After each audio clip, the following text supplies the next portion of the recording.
guys, I'm Ellie and welcome back to my channel. Today I'm going to be doing my March wrap up, but I'm also going to be including two of the books that I read in February. Let's talk about some of my stats from February. So I actually only read 4 things in February. It was a really slumpy month for me and I am blaming the Goodreads challenge for that. I did talk about 2 of the items in my Goodreads video, so you guys can go check that out. I talked about The Great Alone and Vengeful in that video, so you guys will see all that. I only read 920 pages in the month of February, which is not a lot for me. So one was fantasy, one was mystery, one was sci-fi, and one was historical. I gave one 3.5 stars and then the rest were 4 stars. 2 which were audio, 2 were physical, all 4 were adult. In March, I read a total of 10 things, which I think is fairly good. It's not as much as I like to be reading, but I still think that's more than like an average person would read. I did read a total of 2,897 pages, which seems like a whole heck of a lot. I did DNF 2 books in March. They were audiobooks. I just have been in like an audio slump. I've literally been listening to the same audiobook for like 3 weeks now, and it's not a very long one. I don't know what it is.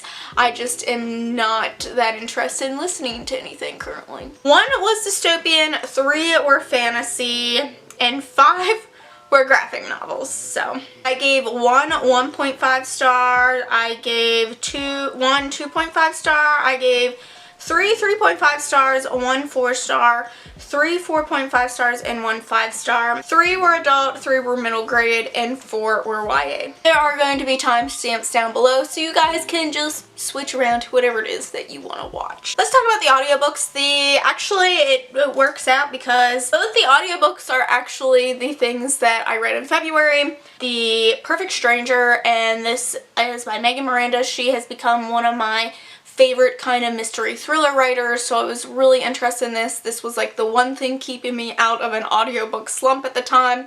I listened to this in like one sitting. It was just so good. It's about this woman who moves in with her friend. They're kind of like in this like small town, backwoods kind of town, and they've moved there to kind of escape some things. And all of a sudden, like, this body is found near town, kind of goes into chaos, and then that same like night her roommate disappears. So she goes to the police to tell them about like her roommate disappearing, and they're like, well, this girl doesn't exist. We have found nothing on her, and they're asking her questions about her friend, and she realizes she knows nothing about her friend. So then it's a matter of like, who is this girl that she's been living with all this time? So, on top of that, you also have, like, what's happening in the town, who's killing people. There's some creepy characters involved. There's all kinds of, like, twisted connections, and it was just so good. Her writing is just so addicting, and she gives you just, like, enough pieces of the mystery that it keeps you hooked in. I really enjoyed it. I love the narrator that she has for all of her books. Ended up giving this a 4 out of 5 stars. I liked the reveal. It wasn't like a shocking reveal, but it was just well done, and I liked the way that our main character handled it and the things that were happening. Like, it's just a little more complex mystery than just like whodunit. There's different layers to it, so that was really nice, really refreshing, really entertaining. The other one was The Unkindness of Magicians, and this was probably my favorite read of February. Unlike anything that I've really read, I don't even know how to describe this. In like a modern world, and there's like a secret society of magicians, and they all belong to like different houses, and they all have like different skills, and it was kind of like a Hunger Games for magicians, but like more sophisticated too. Basically, there's like this big event that happens, and it kings like whatever house is like the ruling house, and they send people to like fight in these magical battles and stuff, and so you get to see some of that. This does follow multiple characters, and you get to find out how they're like intertwined, and there's also like a mystery happening. There's a murder mystery happening. These women who show magical abilities are being found dead and like missing limbs and stuff, and so you need to find out who done did that. And it was just such an interesting and unique story, and I just couldn't stop listening. I loved listening to their different magical abilities and the things that they were doing in these wars and how they would counter-react each other and the different ways that like people were connected, and it just, there's like a dark hidden society, like there's so many other aspects going on. It was such a complicated story. I would have loved to have seen this as a series. I just felt like there was so much packed in and that we didn't get enough of like the little details, and I wish that it just either would have been longer or it would have been like a duology or something. It was just such an interesting read. I'm definitely gonna give Kat Howard, I've picked up all her books since, and I've been impressed with the things that I've read so far. I gave this a 4 out of 5 stars just because I did feel like it just needed to be spread out just a little bit more, some more details. I would have loved to have gotten more into the battles, more details into that, so they just were too short for me. Next we have the graphic novels, and I basically just read a whole series of graphic novels, and this was the Cucumber Quest series. I had read the first one in January and I thought it was really cute. I love the different like styles in it. So I ended up reading the Ripple Kingdom, Melody Kingdom, and the Flower Kingdom, and these are a middle grade series. It's about Cucumber, a cute little cucumber in the Donut Kingdom, and basically he, there's like this big dark nightmare knight that has come to like take over the world, and he has been tasked with being the savior, but he's like, I don't want to be the savior, I just want to go to school. And his sister's like, well, I want to be the savior, and they're like, you can't be the savior, you're a girl. So it's about them pairing up together, and they make like an unlikely group of friends along the way, and it's them trying to defeat the Nightmare Knight and his like minions along the way. But it becomes more complex. You get to learn more about the Nightmare Knight and his background and what he wants in life, the different characters. There's like little tiny romances on the side, there's all kinds of hijinks, there's lots of fun stuff. So it's just a really fun series. I've given all of them in the series 3.5 stars. They're not like groundbreaking, they're not amazing, but they're fun, and I like the aspect of the storyline. It's a little confusing at times, so I could see where like a younger reader might be confused because I'm confused. I don't know, maybe they smarter than me. I also read Skyward Volume 2, and I believe it's called Here There Be Dragonflies. Skyward has become one of my new favorite graphic novel series, and this really wasn't much of an exception, where it's like futuristic and it's in this world where gravity has like been turned off, and they have to live like with like gravity boots on, or they have to find a way to like travel through the sky basically without like floating into the atmosphere and dying. So this is really interesting. It follows our main character. Her father, she finds out, is actually one of the reasons why gravity has been turned off. He knows the secret and he wants her to turn it back on. So the first one is her kind of getting into some trouble with this and such and things and happenings, and it's just a very action-packed and very much fun. Our main character is mixed. There's also a disabled character in this, and the reason why he doesn't really want gravity on and things like that. The second one is her kind of trying to fulfill the things that she needs to do, but along the way, like, she's being hunted and there's all kinds of things that they couldn't foresee. They finally step out of the city and they've been told like outside the city is not safe, and they go outside the city and they see why it's not safe and the different things. There's like some weird romances happening. I have a ship in this and I don't know if it's gonna happen. I really want it to. The only reason I'm not giving this a 5-star is because I did feel like it was a little hard to follow at times, and there were some jumps in the story that just didn't really make a lot of sense. I was like going back and forth and was just like, wait a minute, what? Like, it was just a little confusing at times, but for the most part, I really enjoyed it. I gave it a 4.5 out of 5 stars. The last graphic novel is Giant Days Volume 9. I feel like I just am reading one of these every month. I love how frequently they come out, especially since we are going to be waiting 10 years for the next saga. Giant Days Volume 9 just follows a group of girls. It's 3 friends in college, university, and it's just about like their trials with life in school and things like that. And this one I really enjoyed. I love seeing the different aspects of their life. They're just so relatable and they're funny and it's just realistic, and I just like that it's such a refreshing kind of graphic novel. I feel like so many of the like big popular graphic novels are like superhero, futuristic, like things like that, And this one's just so relatable. It's just very basic. There's no magic, like nothing. It's just fun.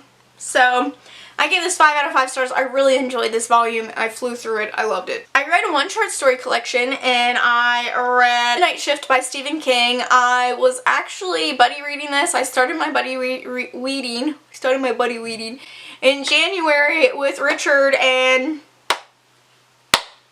I'm sorry, Richard, I suck at buddy reads. And I did not finish this until like very end of March. This was probably one of the worst collections of short stories that I've ever read. I am starting to realize that Stephen King's writing is not for me. I don't know what it really is. I haven't been able to pinpoint it. I like his like mystery and suspense stuff. That's fine, but it's whenever he introduces the supernatural elements that really just doesn't do it for me. And I don't understand, because I like supernatural, I like fantasy.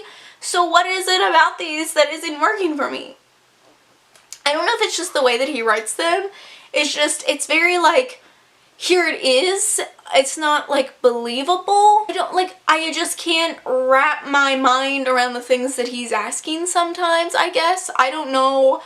It's just not my taste. These stories were very repetitive. There's a lot of rats. It just felt like it was like the same story kind of regurgitated in different ways sometimes.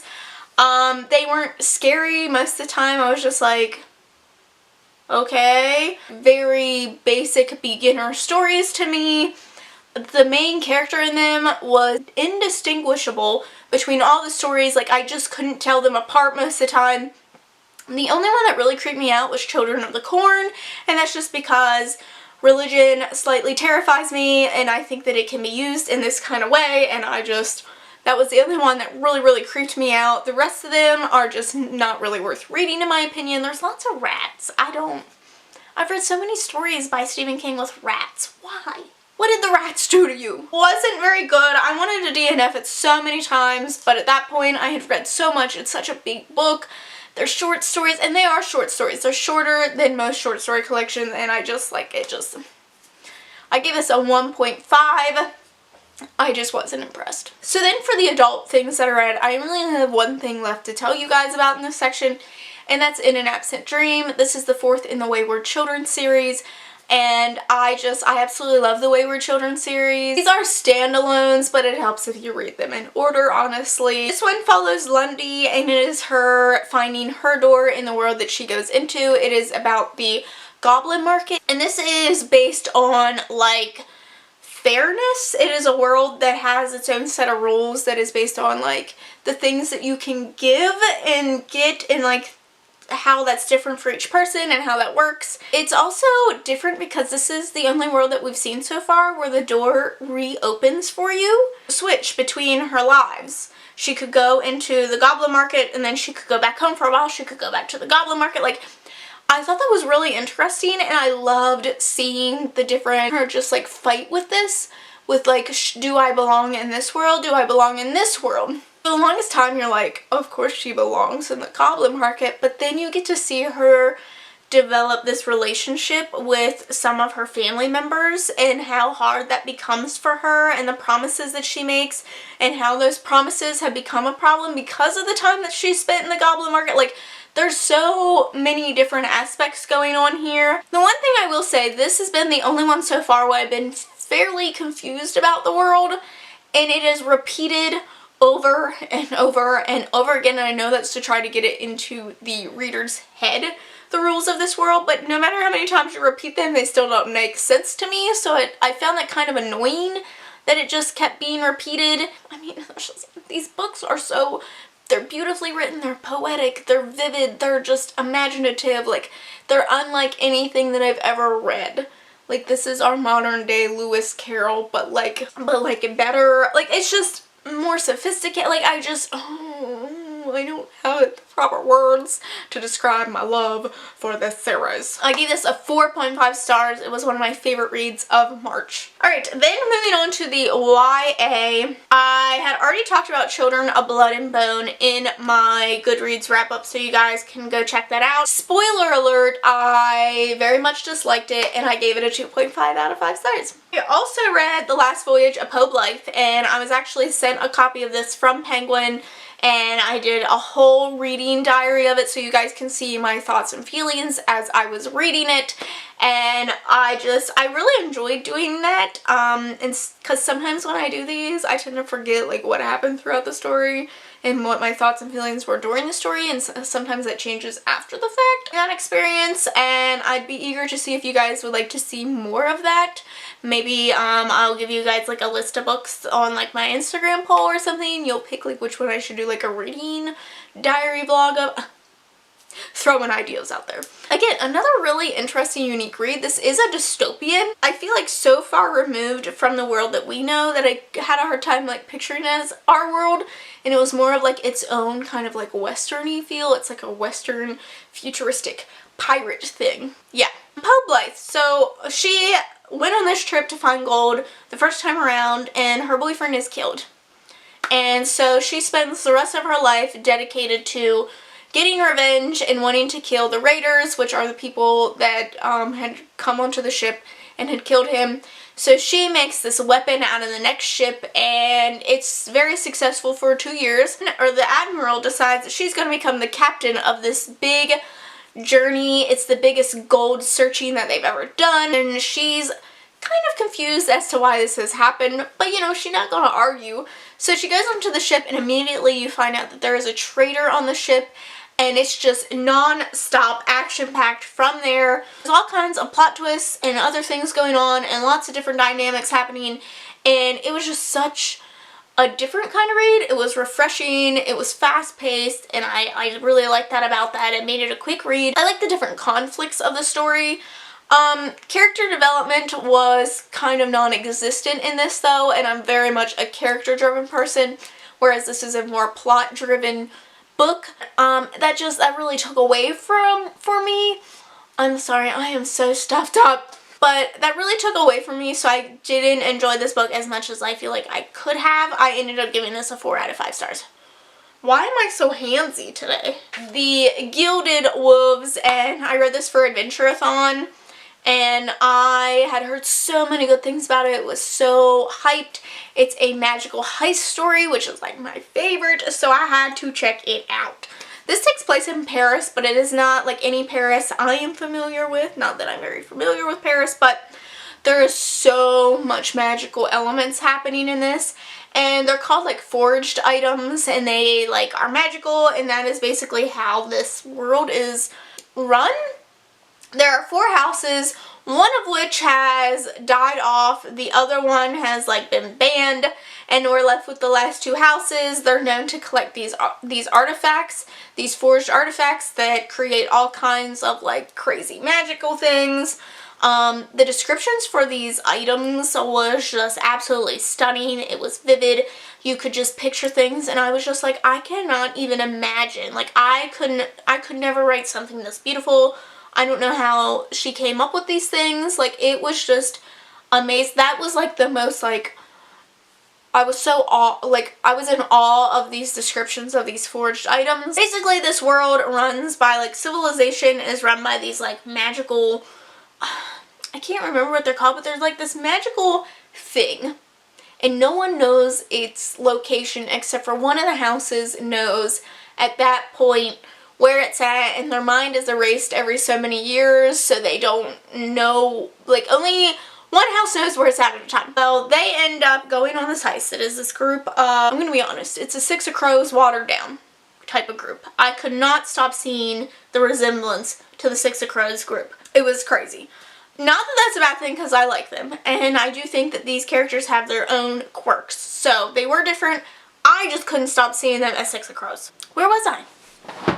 Whoa, well, I wasn't there. How do I feel about the Gilded Wolves overall? I don't remember what I was saying. I have sick brain. What has happened? Okay, the Gilded Wolves was just, it was imaginative. It was just magical. I loved the different friendship dynamics. There was just so many different aspects that I really enjoyed. I do feel like the characters, like, I would have loved to have seen more backstory from the characters. And overall, like, it was a good story, but it just didn't wow me as much as I thought it would. I did give it a 4.5 out of 5 stars. It was a really enjoyable read.